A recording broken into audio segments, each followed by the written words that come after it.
This is Learn It from an 80s Song. I am your coach, Patricia Friberg.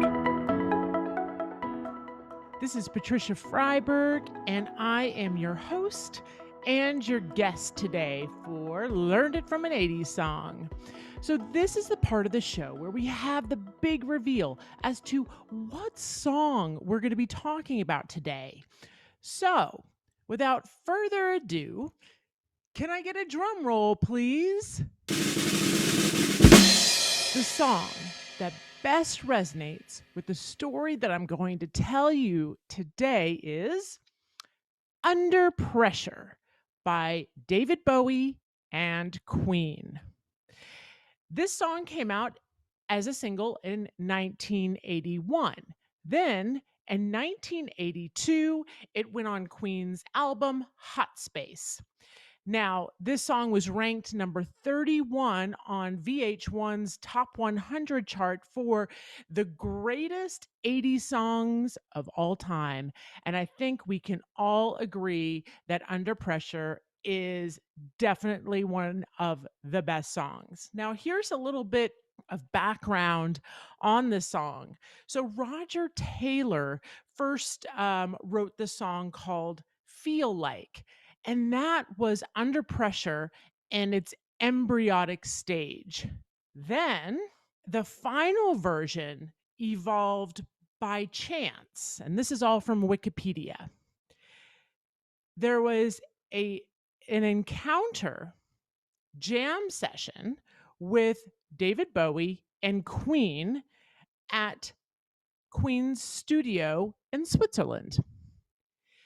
When the group got together, Queen and David Bowie, they created this magic, Under Pressure. Now, Freddie Mercury was really in charge of the musical component, and then also David Bowie as well. So if you can imagine that many, it was written by 5 people, so you can imagine that many people in one room together to create this masterpiece. The 5 songwriters for this song are Roger Taylor, Freddie Mercury, David Bowie, John Deacon, and Brian May. The producers of this song are Queen and David Bowie. So, before we talk about really why I chose this song, we're going to go right into the story. 6:15 a.m. The alarm goes off. Wake up the boys. 6:30, quick breakfast, get them dressed. 6:45, baseball bag, check. Saxophone. Hey, where's your saxophone? Saxophone, check. 7 a.m., bus picks them up. 7:15, coffee to go. 7:30 a.m., emails at my desk at the gym. 8:30, greet the members as they walk in. 9 a.m., hey everybody, welcome to class. Grab a loop band, a heavy set of weights, and a mat. Let's get started. 10:30, shower. 1 p.m., manager's meeting. 2 p.m., lunch at my desk. 3:50, bus pickup. Okay, Jeffrey has baseball, George has rehearsals. 5:20, back to work, greet members and evening instructors. 6:15 p.m., call husband. Hey, honey, can you pick up dinner? I'll pick up Jeffrey. 7 p.m., pick up George. 7:30, dinner. Then homework, baths, reading, and bedtime for the boys. 9:30 p.m., back on email. My typical day, day after day, until 2 a.m. on November 8th, 2018. Beep, beep, beep. The emergency alert goes off on my husband's phone. Wake up, Patricia. We may need to evacuate. I could feel the thickness in the air and that campfire smell that I once loved. 1 minute later, we are under mandatory evacuations for the Woolsey fire. Time to leave. I pack up the boys, Clark, our cat, and the cat carrier, the litter box, cat food, water. Greg grabs the hard drives, photo albums, firebox, and Winnie, our 140-pound Newfoundland. The boys grab their favorite stuffed animals and toys. Jeffrey grabs Froggies and his peas in the pod. George grabs Doggy and his paper plate awards from his last show.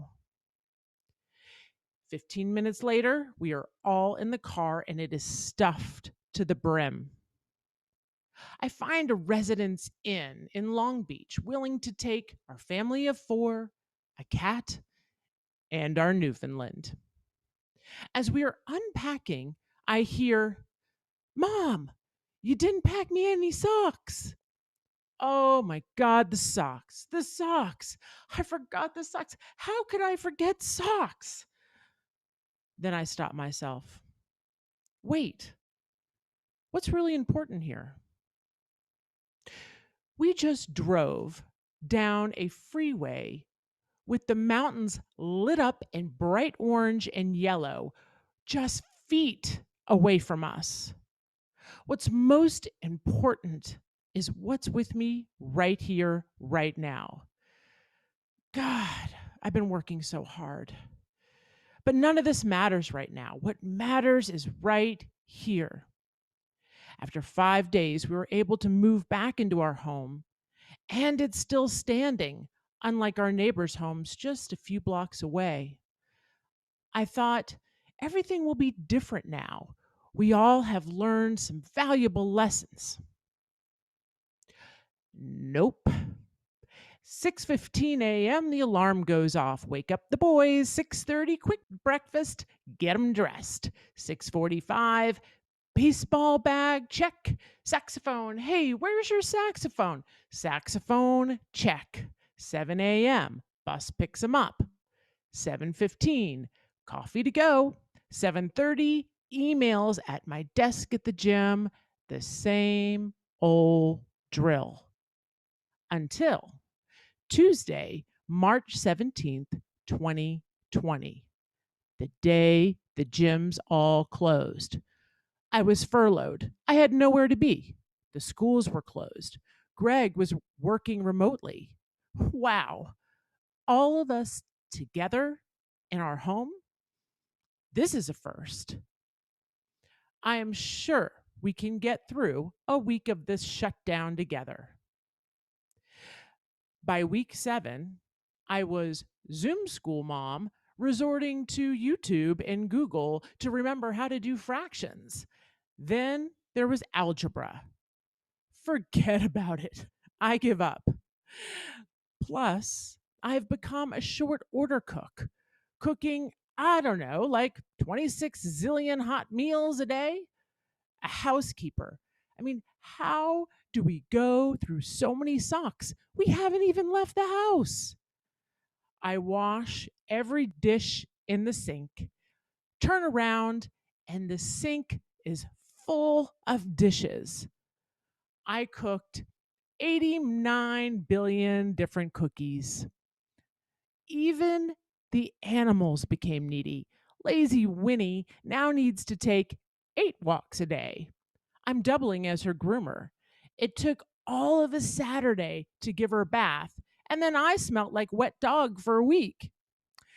I was planning my own Mother's Day celebration when I hit rock bottom. At 9 a.m., I thought it has to be 5 p.m. somewhere. I put on some yacht rock and fantasized about being on a boat in the Caribbean alone. Sailing takes me away to where I've always heard it could be. Just a dream in the wind to carry me, and soon I will be free. Sailing by Christopher Cross. Okay, I can't take another week of this. But I did. I did for 54 more weeks. And I know the pandemic negatively impacted so many people, so much more than me and my family. Our frontline workers, essential workers, healthcare providers worked tirelessly. I realize that my experience was very, very mild in comparison. Even with my family craziness, I wanted to help however I could.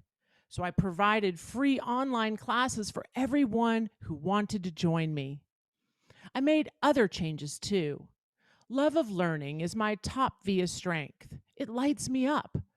I enrolled in coaching, improv, and storytelling classes. Sunday afternoons became Self Care Sunday, my DIY spa day, which meant I locked myself in the bathroom for 2 hours. I also started my podcast, Learned It from an 80s song, where I talk to people, hear their stories, and listen to 80s music and talk all about 80s trends.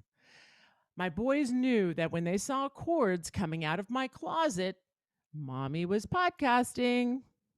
For the first time in my life, I started to care for myself and put my needs first, or maybe second.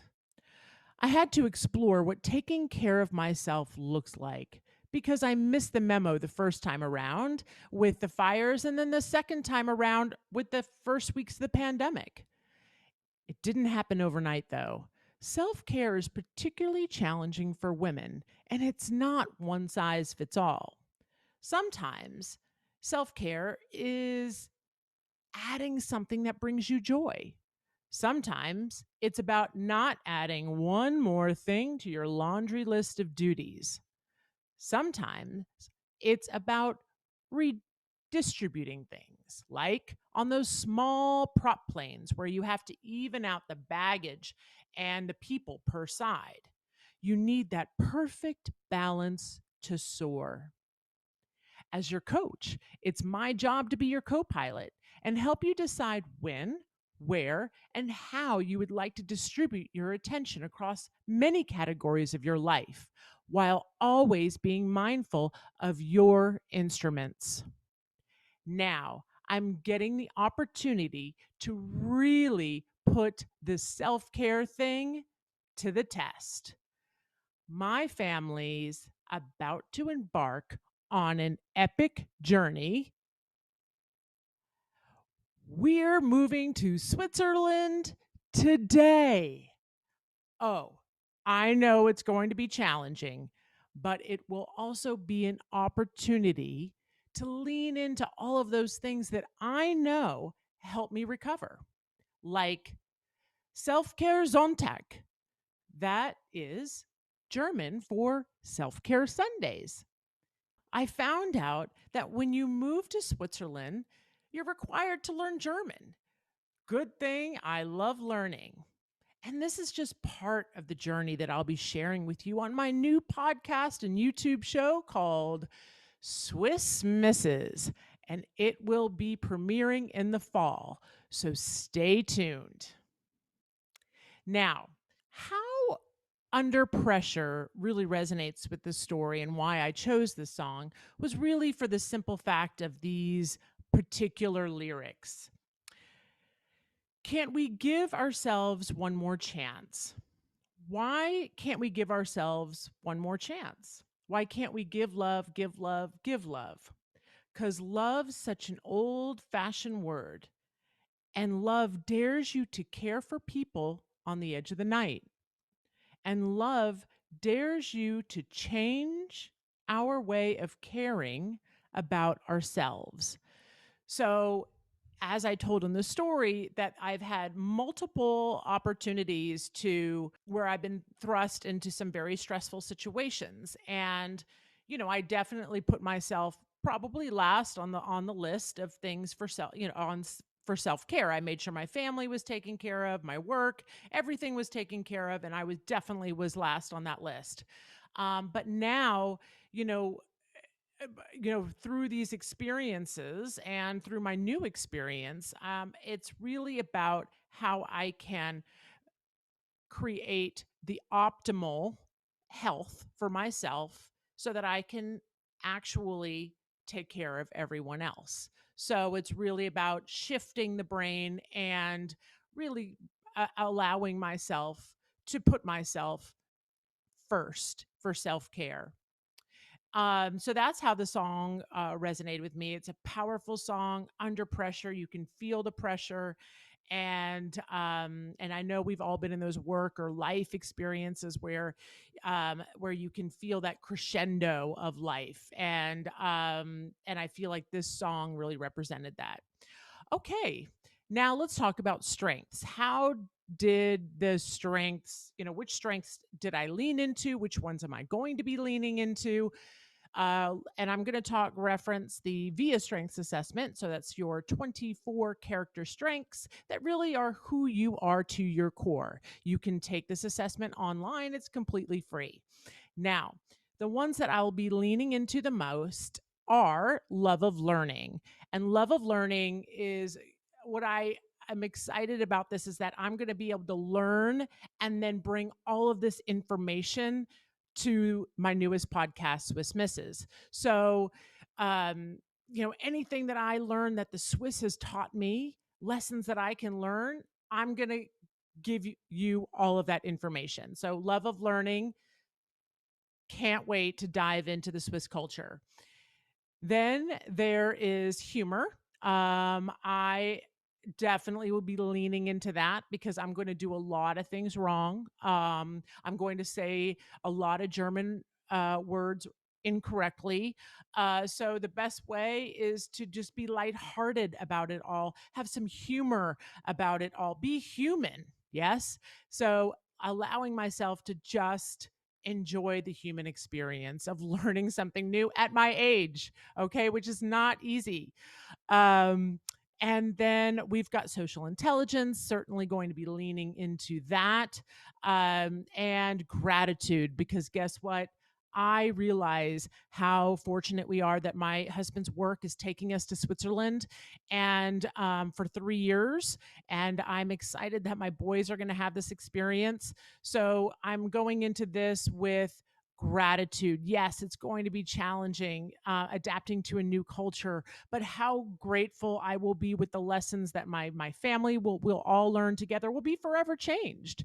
And so I am grateful for the experiences that are to come. Thank you so much for listening, and I look forward to staying connected. Come find me on social media and or on my website, patriciafriberg.com. And until next time, auf Wiedersehen.